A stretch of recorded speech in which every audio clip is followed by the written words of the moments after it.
အလုပ်ပြီးတာနဲ့မျက်လှည့်ပြသလိုပျောက်သွားတတ်သူပေါ့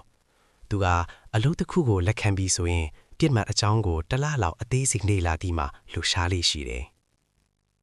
အာသာမှာဟယ်ရီလို့ခေါ်တဲ့မိတ်ဆွေရင်းကြီးတစ်ယောက်ရှိတယ်ဟယ်ရီကဝှီးချဲနဲ့တွာလာနေရပေမဲ့အရင်တုန်းကဆရာကြီးတဆူပေါ့သူကအာသာအတွက် organization နဲ့ကြားခံဂွေးပြီးချီမှုတွေလုပ်ပြီးနေသူပါဟယ်ရီကသူသားစတီဗ်အကြောင်းအာသာကိုယင်ဖွင့်လေးရှိတယ်စတီဗ်သားအလုံးမရှိအကိုင်မရှိလီလွင့်နေတဲ့သူမို့ဟယ်ရီကစိတ်ပူနေတာပေါ့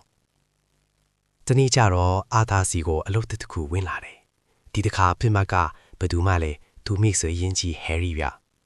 အာသာလည်းကြောင်းသွားပြီးအထက်လူကြီးဒင်းစီသွားမိတော့ဒင်းကဟယ်ရီဟာအဖွဲစီကိုတစ္ဆာဖောက်ပြီးငွေတွေလွှဲမောင်းခါတယ်တောင်အာဖရိကမှာသူတို့လူ9ယောက်သေဆုံးရတာဟယ်ရီလက်ချက်ပါတယ်လို့လင်ပြောလိုက်တယ်